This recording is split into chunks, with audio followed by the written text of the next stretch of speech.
नमो अरिहन्ताणं नमो सिद्धाणं नमो आयर्याणं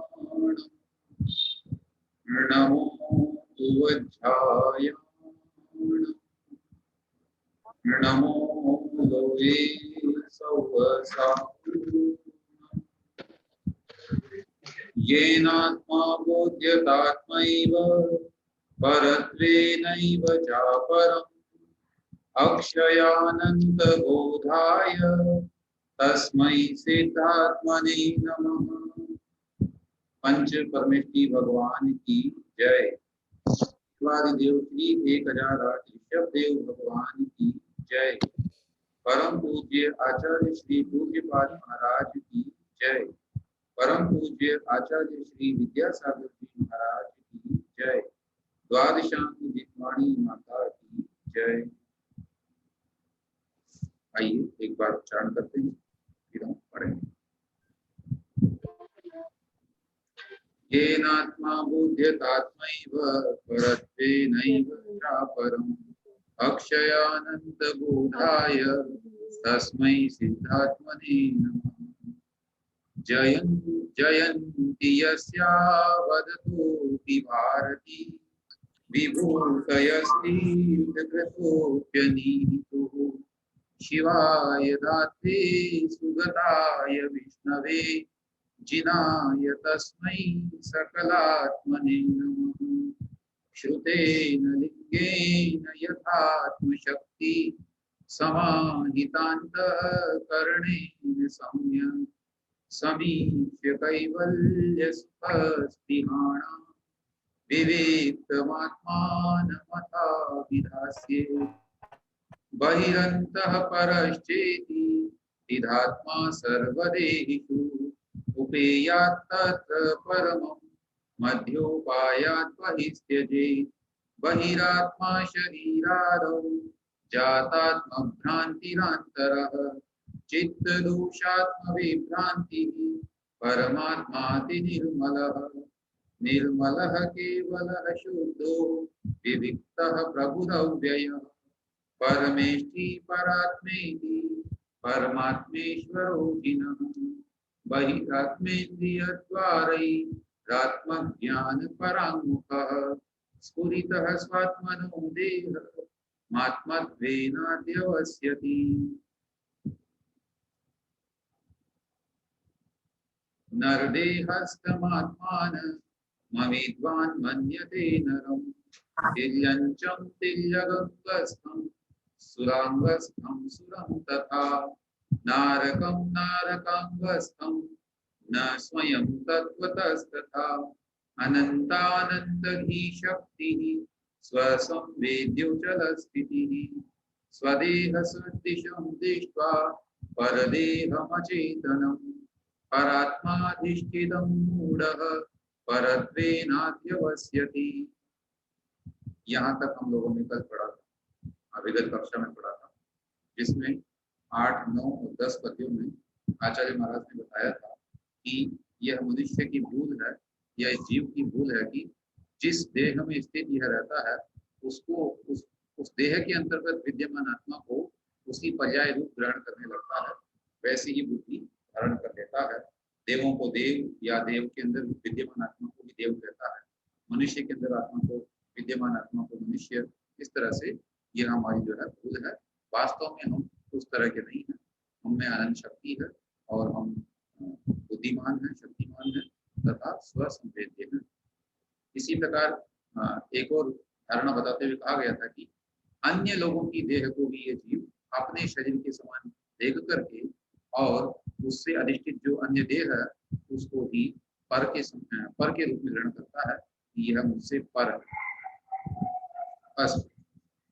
अब हम आगे बढ़ेंगे पद्य क्रमांक 11। आइए हम पढ़ें और बहुत ही सरल है, मतलब अनुष्टुप छंद अब यहाँ आने वाले हैं, बहुत अधिक कठिन छंद नहीं है। छंद के विषय में विगत कक्षा में आवाज क्लियर नहीं आ रही आज। हो सकता है कि आज हाँ भैया जी आज इधर भी नहीं आ रही, बिल्कुल अच्छी नहीं आ रही आज आवाज, क्लियर नहीं आ रही है। एक मिनट सारे डिवाइस। बढ़िया आवाज आ रही है। 1 मिनट चेक कर लेते हैं।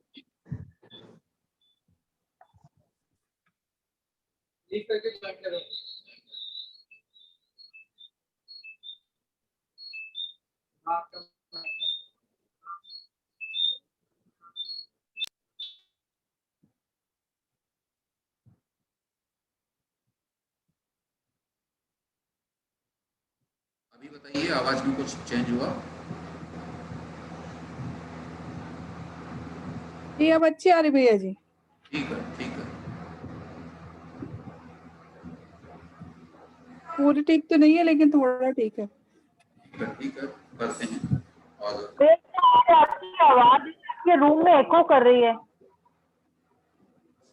1 मिनट, 1 मिनट।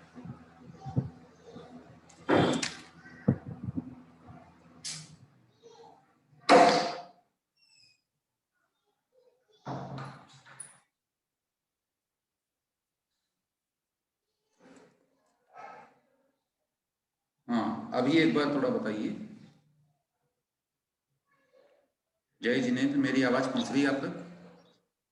हाँ, स्लाइटली बेटर है, सही हो गई है, बेटर है। ठीक है, हाँ। ठीक है, ठीक है।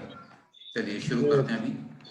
पद्य क्रमांक 11 है और उच्चारण जो भी करना चाहें वो कोई एक अनम्यूट कर लीजिए या हम यहाँ से नाम बोल देते हैं। कोकिला जी इसमें नाम आ रहा है, कोकिला कापरा। यदि आप पढ़ना चाहें तो आप अनम्यूट कर लीजिए। अस्तु, पढ़ते हैं, इसको उच्चारण करते हैं। स्वपरा, एक बार मैं बोल रहा हूँ फिर आप दोहराइए।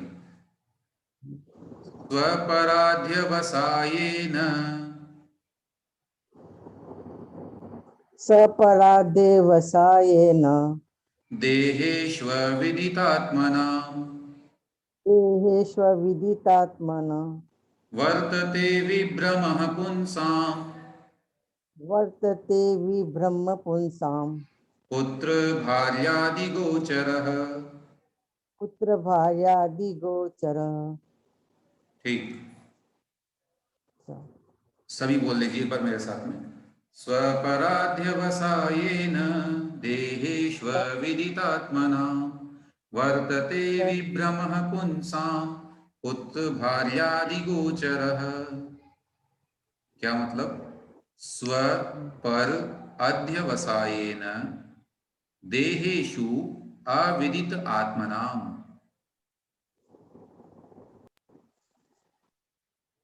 वर्तते विभ्रमः पुंसाम पुत्र भार्यादि गोचर। कह रहे हैं आचार्य, स्व पर अध्यवसायेन देहेषु, देहेषु माने शरीरों में अर्थात पर्यायों में, है ना, जो भी हमको दिखाई दे रहे हैं, मनुष्य, तिर्यंच, नारकी, देव इत्यादि के शरीरों में स्वपर अध्यवसायेन, स्व और पर का अध्यवसाय होने से, अध्यवसाय बोलते हैं ज्ञान, है ना, वैसी धारणा। तो जो हम लोगों ने शरीरों को ही निज और पर का भेद मान करके और शरीर में ही जो है आत्मा को जान रहे हैं, उससे कह रहे हैं आचार्य कि शरीर के अंदर ही स्व और पर का अध्यवसाय होने से अर्थात ज्ञान होने से अविदित आत्मनाम, जो आत्मा को अविदित माने नहीं जानते हैं, विदित माने जान ली गई है परंतु अविदित माने नहीं जानी गई है। तो जिनके द्वारा आत्मा नहीं जानी गई है, जो आत्मा से परिचित नहीं है, ऐसे जीवों के विभ्रम अर्थात विभ्रम, पुंसा मैंने पुरुषों के, ऐसे पुरुषों के विभ्रम वर्तते, विभ्रम होता है अर्थात उनको जो है मिथ्या ज्ञान होता है। किसके विषय में? पुत्र भार्यादि गोचर, पुत्र भार्या आदि से संबंधित, आदि के विषय में, है ना, पुत्र भार्या आदि में जो है अन्य अन्य वस्तु, मकान, दुकान, इतना जो भी संपत्ति इत्यादि है वो भी लगा लेंगे। उन सब के विषय में भ्रांति बनी रहती है। भ्रांति क्या बनी रहती है? वह उन्हें अपने और पराये का भेद करता है अथवा उनमें ही ममत्व बुद्धि धारण करता है, यही भ्रांति है। इस प्रकार अर्थ बनेगा कि अपने और पर संबंधी इन्हीं अध्यवसाय से शरीर में आत्मा को नहीं जानने वाले पुरुषों के पुत्र, स्त्री आदि संबंधी भ्रम बना रहता है। आइए इसका अनुवाद पढ़ते हैं। जो आत्मबोध परिशून्य सदा रहा है, संपत्ति से मुदित तोषित हो रहा है, मेरी खरी भी, ये गलत लिखा है शायद, मृग दृगी ललना यहाँ है, ऐसा विचार उसका भ्रम पूर्ण हा है। तो यहाँ आचार्य पूज्य आचार्य वजन ने भी लिख दिया है कि जो व्यक्ति आत्मबोध से परिशून्य है तो और संपत्ति से ही, जो बाह्य संपत्तियां हैं उनसे ही बड़ा प्रसन्न हो रहा है, और उसके अतिरिक्त मेरी पत्नी है ना, मृग दृगी माने मृग नयना इत्यादि यहाँ है, ऐसा विचार उसका भ्रमपूर्ण अधिकार है, उसका यह विचार है। हाँ, जिन्होंने अनम्यूट किया है कृपा करके मैं यहाँ से आपको भैया जी, आपको यदि प्रश्न हो तो ही अनम्यूट करें। बोलिए महेंद्र जी। भैया जी, अध्यवसाय का मतलब? अध्यवसाय माने ज्ञान। अच्छा, अध्यवसाय बोलते हैं ज्ञान को। अस्तु, देखें इसकी विशेष व्याख्या पूज्य रणम्य सागर जी महाराज साहब के शब्दों में। वे लिख रहे हैं, अपने आत्म स्वरूप को नहीं जानने वाले जीवों का अपने सगे संबंधी के शरीरों में यह मेरा पुत्र, यह मेरी स्त्री इत्यादि रूप से भ्रम बना रहता है। इसका कारण है कि वह स्व और पर दोनों में विपरीत अध्यवसान रखता है ना। पर स्व और पर में दोनों में, मतलब जो पर है उनके अंदर भी विपरीत धारणा है उसकी, जो कि पहले बताते आए हैं आचार्य, और स्व के विषय में भी उसकी विपरीत अध्यवसान है, माने वो शरीर को ही स्व और पर जानता है, इसलिए ऐसा होता है। यहाँ जो आदि शब्द आया है, उस आदि शब्द से घर, व्यापार, धन धान्य और वस्तुओं के परिग्रहों का ग्रहण करना चाहिए। अब स्व अध्यवसाय में कैसा विपरीत है? तो स्व अध्यवसाय से ही यह मेरे पिता, यह मेरी माता या यह मेरी स्त्री है, इस प्रकार के विभ्रम रहते हैं। जबकि पर के अध्यवसान से यह दूसरे का पुत्र है, यह उसके पिता हैं, यह उसकी माता, यह उसकी पत्नी, इस प्रकार के भ्रम होते हैं। ये भ्रम उसके वास्तव में परमार्थ से रहते हैं। संयोग संबंध होने से ये सभी संबंधी जन व्यवहार से हैं, परमार्थ से नहीं है, इस प्रकार वो नहीं जानता। यद्यपि समय दृष्टि भी ये मानता है कि यह मेरी माता है और अन्य ये है उसकी माता है, परंतु उसके दृष्टि में ये रहता है कि ये सब व्यवहार की अपेक्षा ऐसा है, वास्तव में परमार्थ में ऐसा नहीं होता। इस स्त्री के उदर में मैंने जन्म लिया है, इसलिए यह मेरी माता होती है। मेरा जन्म होने से पहले कौन जानता था कि यह मेरी माता होगी और मैं इसका पुत्र होऊंगा? जो कोई भी गर्भ से उत्पन्न हो वह पुत्र है, इस प्रकार का व्यवहार लोक में स्पष्ट है। तो वस्तुतः तो ये आत्मा न जन्म लेती है और न मरती है। राग आदि संबंधों के कारण ही ये सारे संबंध हैं और इसी से संसार है। जैसा कि श्रायस पथ में कहा है। ये श्रायस पथ क्या है? ये भी पूज्य प्रणम्य सागर जी महाराज साहब की एक रचना है, श्रायस पथ। स्त्री का राग होने से उसी के गर्भ में जन्म होता है। क्या समझ रहे हैं? स्त्री का राग होने से उसी के गर्भ में जन्म होता है। यदि ऐसा न हो तो वह पुरुष उसका पति हो जाता है, और समान वेद वालों में राग होने से उसका भाई या पुत्र इस लोक में होता है। इसलिए हे मुने, किसी भी अन्य जीव में, चाहे वह समवेद वाला हो या विषम वेद वाला, तो मोह मत कर। कितना बड़ा रहस्य बता रहे हैं यहाँ पर कि अगर कोई व्यक्ति स्त्री संबंधित राग रखता है तो वह उसी के गर्भ में जन्म लेगा और स्त्री बन सकता है, और यदि वह उससे राग नहीं रख सकता है तो हो सकता है वह पुरुष बन जाए, है ना। और समान वेद वालों में राग, अगर पुरुष पुरुष से राग करे या स्त्री स्त्री से राग करे तो वह उसका भाई या पुत्र इस लोक में बनता है। इसलिए कुल मिलाकर के संसार वृद्धि होनी है। अतः हे मुनिराज, अन्य जीव में चाहे वो संवेदी हो या विषम वेदी, माने मान लीजिए मुनि है तो कोई पुरुष हो या स्त्री, उनके विषय में मोह मत कीजिए, अन्यथा पुनः वहीं जाना पड़ेगा। इन संबंधी जनों का वियोग भी अवश्य होता है। इसी प्रकार गृह आदि अन्य वस्तु मात्र सभी जड़ हैं। वे जड़ वस्तुएं मेरी नहीं हैं और न किसी दूसरे की। इस प्रकार के परमार्थ सोच की अवमानना करके वह वस्तु के सानिध्य से या तो दुखी होता है या सुखी। परवस्तु में इस प्रकार सुख दुख मानना ही व्यामोह अर्थात भ्रांति का फल है। ठीक है, तो इस प्रकार से यहाँ पर आचार्य महाराज ने लिख दिया है कि मनुष्य जो है वो अपने और पर संबंधी मिथ्या ज्ञान के कारण से इस संसार में पुत्र स्त्री इत्यादि के विषय में भ्रांति युक्त होता है और उनको अपना मान बैठता है।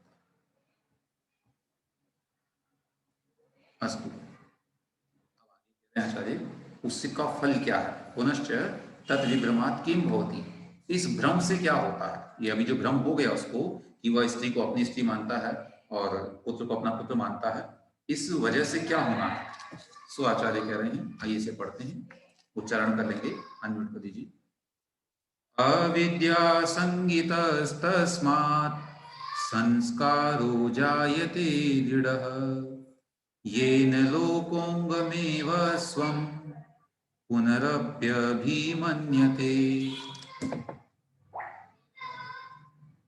हाँ, कोकिला जी आप अनम्यूट करके बोलिए।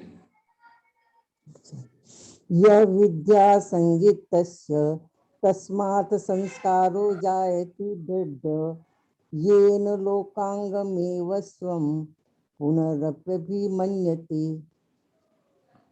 पहले चरण में जो है 8 अक्षर आपने नहीं पढ़े, वो एक साथ पढ़ने थे, है ना? ये अविद्या संगीतस् तस्मात्, यहाँ तक पढ़ना था। अच्छा, ठीक, अविद्या संगीतस्य तस्मात् संस्कारो जायते दृढ़ येन लोकांगमेव स्वयं पुनरप्यभिमन्यते। ठीक है, चलिए, ये तो अभी हमारे साथ पढ़ रहे हैं आप, कभी अपने को स्वयं भी पढ़ना पड़े पुस्तक से, तो इस छंद का नियम ये है अनुष्टुप का कि 8 अक्षर आपको गिन लेने हैं और उसको पढ़ना है एक साथ, और वो 8 अक्षर पूरे वाले गिनने हैं, आधा अक्षर नहीं गिना जाएगा। अच्छा जी, ठीक है, तो पुनः हम सभी बोलते हैं एक साथ, अविद्या संगीतस्तस्मात् संस्कारो जायते दृढ़ः येन लोकोऽङ्गमेव स्वं पुनरप्यभिमन्यते।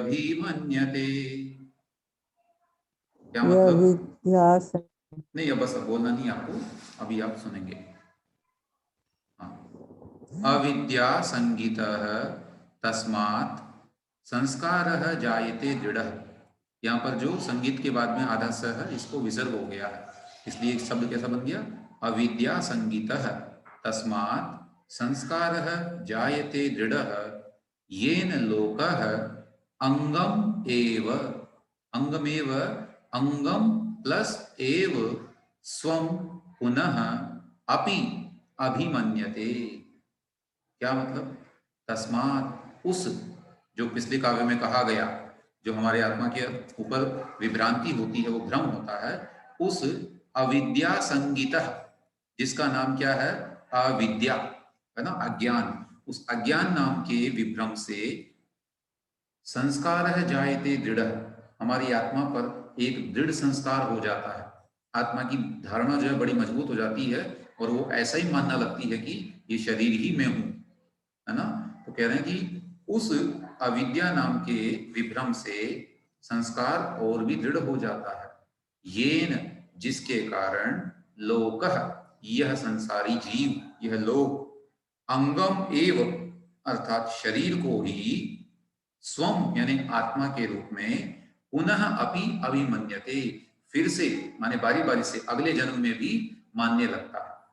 मैं शुरू में तो मोह हुआ उसको, मान लीजिए कोई मनुष्य पर्याय में आया, है ना, निगोदिया जीव था, मनुष्य बन गया, अब यहाँ उसने देखा कि अरे देखो वो उसके पत्नी या उसके पुत्र या उसके माता से इस तरह से स्नेह रखता है, बाकी लोगों से नहीं रखता है, तो उसी की तरह वो भी कॉपी करके और मोह करने लगता है।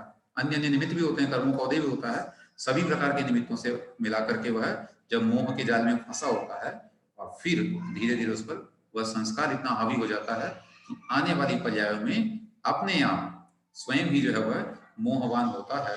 और इस मोह का परिणाम आप देख सकते हैं, चाहे वो पशु पक्षी हो, है ना, कोई भी हो, गाय बैल इत्यादि, वो सब अपने आप ही जो है मोह से ग्रसित होते हैं, अपनी अपनी संतान इत्यादि के प्रति ही मोहित होते हैं, अन्य से वैर करते हैं, है ना। जैसे कुत्ता और बिल्ली है, ये आपस में वैर करेंगे लेकिन अपनी संतान से स्नेह करेंगे।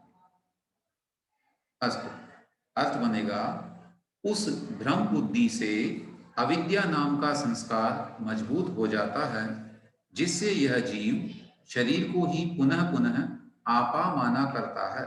आपा यानी आत्मा, स्वयं को, मतलब वह स्वयं के रूप में स्वीकार करता है कि मैं ही हूँ, ये शरीर ही हूँ, मैं कुछ अलग से नहीं हूँ, जो दिख रहा है वही शरीर हूँ। वर्तमान में देखा जाए तो जितना भी विज्ञान है या जो अन्य मतावलंबी लोग हैं, जितनी भी धारणाएं हैं अधिकांश जीवों की, वो यही है कि उनको जो दिख रहा है भौतिक शरीर, वे इसको ही स्वयं के रूप में, है ना, स्वीकार करते हैं। अन्य रूप से किसी आत्मा का अस्तित्व वे नहीं जानते हैं। भले हो सकता है कदाचित उन्होंने पढ़ा भी हो, लेकिन उस पर विश्वास नहीं करते और उस रूप स्वीकार नहीं करते। अस्तु, कह रहे हैं आचार्य श्री, मिथ्यात्व जन्य उसकी इस भावना से अज्ञान तीव्र बढ़ता सुख हो कहाँ से। तो देह को निज सदा वह मानता है, और आत्म को वह कदापि न जानता है। ये इस भावना से जो है उसका संस्कार और दृढ़ हो जाता है और वह कभी भी स्वयं को स्वयं के रूप में नहीं जानता। सो कह रहे हैं पूज्य मुनिश्री, परमार्थ को नहीं समझने से पूर्व कथित व्यवहार ही यहाँ विभ्रम है। जो पहले के श्लोक में कह दिया वही तो विभ्रम है। और चिरकाल तक रहने वाली बुद्धि संस्कार कहलाती है। ऊपर एक शब्द आया संस्कार। संस्कार किसे कहेंगे? ऐसी बुद्धि, ऐसी धारणा जो बहुत लंबे समय तक जीव का साथ नहीं छोड़ती है, उसे संस्कार कहते हैं। अनात्मीय अर्थात जो पदार्थ अपने नहीं हैं, उनमें आत्म विभ्रम होना, यही अविद्या है ना। जो पदार्थ हमारा स्वरूप ही नहीं है, उसी को अपना स्वरूप मान लेना, ये अविद्या है। जीव आदि पदार्थ जहां तक देखे जाते हैं वह लोक है। यहाँ पर अलग अलग शब्दों की परिभाषा बता रहे हैं। पहले, आधार में आधेय का उपचार करने से जीव समूह लोक कहलाता है। क्या मतलब? हम लोग, परमार्थ का क्या मतलब हुआ है? परमार्थ का मतलब है निश्चय नय। ठीक है, निश्चय नय की अपेक्षा से। हाँ। जय जी भैया जी, जी, ये परमार्थ का क्या मतलब हुआ? परमार्थ मतलब है निश्चय नय। निश्चय नय की दृष्टि से जो हम देखते हैं उसे परमार्थ की दृष्टि कहा जाता है। वास्तविक दृष्टि, सच तो ये है ना, परमात्मा ने वास्तव में। ठीक है, चलिए अब यहाँ प्रश्न है, लोक। लोक किसे कहते हैं? सो बता रहे हैं कि आधार में आधेय का उपचार। इस परिभाषा को मैं बता रहा हूँ। हम लोग जहाँ रहते हैं वो हमारा आधार हुआ। हम कहाँ रहते हैं? लोक में। और कभी क्या होता है, उस आधार में ही आधेय का उपचार हो गया है, माने जो लोक में रहते हैं उन्हों भी हम लोक कह देते हैं। ठीक है, तो लोक का मतलब यहाँ पर संसारी प्राणी हो गया। अब आगे कह रहे हैं कि सभी संसारी जीव अनादि वासना के कारण नए नए जन्म में भी बिना किसी दूसरे के समझाने पर भी अपनी आत्मा को शरीर मानते रहते हैं। ठीक बात है। जैसे जन्म लेता है तो मनुष्य को मोह होता है। एक छोटा सा बालक भी अपनी माता के अलावा अन्य किसी के पास जाना स्वीकार नहीं करता है, क्योंकि इसमें ममत्व बुद्धि आ ही जाती है। वो क्यों आती है? अनादि वासना या पुराने संस्कारों के कारण। संस्कार युक्त ज्ञान से, ज्ञान के अनुरूप ही सभी प्राणीगण की श्रद्धा होती है। और जिस प्रकार की श्रद्धा होती है, अनुभूति भी उसी प्रकार की होती है। जो कि अनुभूति है वही मैं हूं, इस प्रकार के एकत्व का प्रतिभास होने से उसी भावना को करके सभी जीव की प्रवृत्ति होती है। इसलिए इस अविद्या से अनुप्राणित संस्कार पर सर्वप्रथम कुठाराघात करना चाहिए। अर्थात हम सभी को सबसे पहले ये धारणा बनानी चाहिए कि ये जो दिखाई दे रहा शरीर है ये मैं नहीं हूँ, अथवा अन्य का भी शरीर जो दिख रहा है ये भी आत्मा नहीं है, ये सब बाह्य है, उसका बाह्य स्वरूप है। उसमें भी एक ऐसी आत्मा विद्यमान है जो अनंत शक्तिमान है ना, अनादि निधन इत्यादि जो आया था उसमें, वह उसका स्वरूप है, ऐसा जानना। ठीक है, तो यहाँ आचार्य महाराज ने 12वें पद्य में बताया कि दृढ़ संस्कार हो जाने के कारण से यह मनुष्य प्रत्येक जन्म में अलग अलग पर्याय में जाने पर भी शरीर को ही आत्मा रूप से ग्रहण करता है। अस्तु। भैया जी परमार्थ से क्या समझे हम? परमार्थ का क्या मतलब है? परमार्थ का मतलब, आपको आवाज आ रही है मेरी? हाँ जी अब आ रही है। ठीक है। परमार्थ का मतलब है निश्चय नय की दृष्टि, है ना? निश्चय नय की दृष्टि। जी, उसे कहते हैं परमार्थ दृष्टि। ठीक है, परमार्थ से मतलब यहाँ पर है निश्चय नय से। अच्छा जी, मतलब जब तक मनुष्य निश्चय नय को नहीं समझता है या निश्चय नय के विषय को नहीं समझता है, तब तक उसके मन में जो कुछ भी धारणाएं हैं वो सब विभ्रम है जी, है ना? भाई निश्चय नय का मतलब क्या है? आत्मा को जानना। अब जब तक आत्मा के विषय में कुछ जाना ही नहीं और लोग में जो व्यवहार कर रहे हैं तो वो तो सब विभ्रम वाले ही हैं। जी ठीक है, आइए अगला पद्य पढ़ते हैं, 13वां। देहे स्वबुद्धिरात्मानं युनक्त्येतेन निश्चयात् स्वात्मन्येवात्मधीस्तस्मात् वियोजयति देहिनम्। बोलिए आप लोग। अस्तु, मैं पुनः बोलता हूं, मेरे साथ हो रही। देहे स्वबुद्धिरात्मानं युनक्त्येतेन निश्चयात् स्वात्मन्येवात्मधीस्तस्मात् वियोजयति देहिनम्। ये एक बार और बता दीजिए। हाँ एक ये मिनट। स्वात्मन्येवात्म, हाँ, स्वात्मन्येवात्मधीस्तस्मात्। तस्माद। जी, तस्माद तक पढ़ना है, फिर फिर ये वियोजयति। वियोजति आएगा क्या? बोलेंगे सो हाँ वियोजति। जी, जी वियोजति। द्वियोजयति बोलने में कठिनाई होगी, इसलिए हमने उसको संधि विच्छेद करके तस्माद पढ़ा है। वियोजयति। वियोजयति, ऐसा। जयति देहिनम। देहिनम, ठीक है। अस्तु,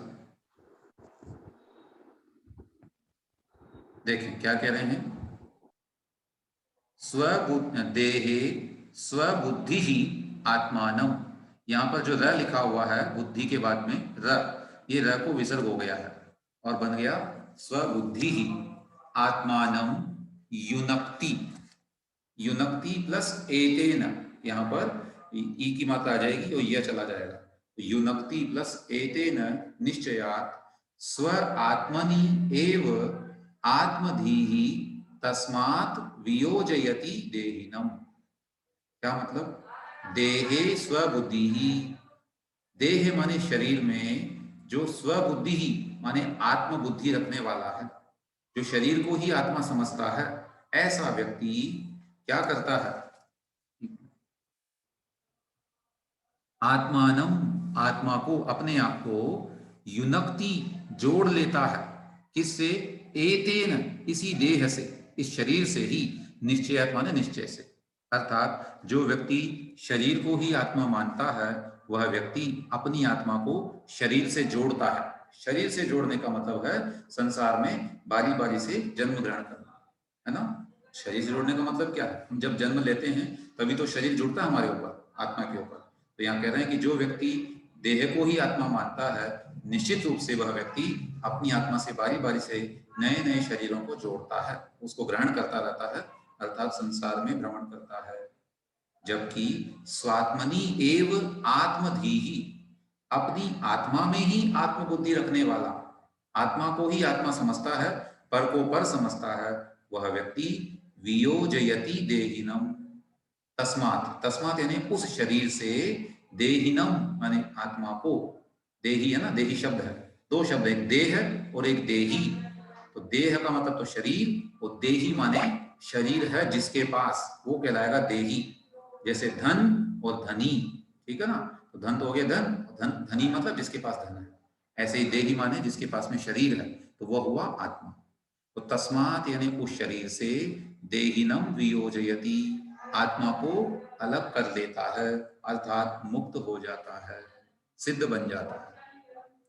ठीक है, तो अर्थ बना, इस शरीर में ही आत्मबुद्धि रखने वाला माने शरीर को ही आत्मा समझने वाला व्यक्ति अपनी आत्मा को निश्चित ही इस देह से बांध लेता है, किंतु अपनी आत्मा में ही आत्मबुद्धि रखने वाला देह से अपनी आत्मा को पृथक कर लेता है। ये फल है ना उस बुद्धि का। यदि हमारे अंदर भी देह बुद्धि है, पर्याय बुद्धि है, तो हम पर्यायों को ही जोड़ेंगे, और आत्मबुद्धि अगर है कि हम आत्मा को आत्मा मानेंगे तो फिर आगे बढ़ सकते हैं। और इस धारणा या इस बुद्धि का भी कितना बड़ा परिणाम है ये यहाँ देखने को मिलता है। कह रहे हैं आचार्य महाराज, मिथ्यात्व भाव वश हो वह मूढ़ जीव, है आत्मबुद्धि रखता तन में सदैव, माता पिता सुत सुता वनिता व भ्राता, ये हैं यहाँ मम सभी इस भांति गाता। ये सब मेरे हैं, ऐसा ही राग अलापता रहता है, गाता रहता है ये संसारी प्राणी। अस्तु, इसका व्याख्यान। मरण के समय देह छूटने पर भी नए शरीर को भोग कर भी सुख दुख बुढ़ापा रोग रूप कष्टों से शरीर का अनुभव करता हुआ भी नितांत पौद्गलिक इस शरीर में आत्मबुद्धि नहीं छूटती। बारी बारी से सब सहन कर रहा है, फिर भी मनुष्य शरीर को अपना ही मानता है। इसी कारण से पुनः इसी देह के साथ आत्मा को बांध लेता है, तथा उपयोग मात्र में ही अवस्थान हो जाने से जिसकी आत्मबुद्धि अपनी आत्मा में ही लगी रहती है, वह देह में रहते हुए भी देह से आत्मा को पृथक कर लेता है। इससे यही सिद्ध होता है कि जब तक इस देह में ममत्व बुद्धि है तब तक देह की प्राप्ति होती रहती है, बारी बारी से शरीर मिलता रहेगा, और अपनी आत्मा में आत्मबुद्धि मुख्य रूप से उस श्रवण के होती है जो अपनी शुद्धात्मा में लीन हो और समाधि निष्ठ हो, माने ध्यान करता हो। आगम भाषा से यह स्थिति परम उपेक्षा संयम वाले धर्म और शुक्ल ध्यान में आरूढ़ मन वचन काय की गुप्ति से गुप्त देह का उत्सर्ग किए हुए श्रवण के होती है, और गौण विवक्षा से भेद विज्ञान से भरे श्रवण अथवा श्रावक के निर्विकार शुद्ध चैतन्य स्वभाव में तीव्र इच्छा होने से तथा पूजा स्वाध्याय ध्यान जप आदि भावना के समय आत्मा में आत्मबुद्धि होती है, क्योंकि उस समय उसका अनुष्ठान आत्मा में आत्मबुद्धि की प्राप्ति के लिए ही होता है। कितना अच्छा कह दिया हमारा श्री यहाँ पर कि हम लोग जो पूजा स्वाध्याय इत्यादि करते हैं इसका लक्ष्य क्या है, हमारी अपनी आत्मा की प्राप्ति। तो निश्चित रूप से उस समय हमारी बुद्धि आत्मा में ही होती है। जब हम आत्मा को पाना चाह रहे हैं इसका मतलब हम लोग आत्मा के प्रति सजग हैं, आत्मा का हमें ज्ञान है, बोध है, उस समय धारणा में हमारे आत्मा बैठी हुई है, अतः उस जीव को जो है शीघ्र ही आत्मा की प्राप्ति होती है। जबकि जो जीव इन सबसे परे हैं और बाहर हैं उन लोगों को आत्मा की प्राप्ति नहीं होती। अस्तु, समय अपना हो गया है, आज हम इतना रखते हैं, और इसके उपरांत यदि कोई प्रश्न हो तो आप पूछेंगे और जिन स्तुति हम करें।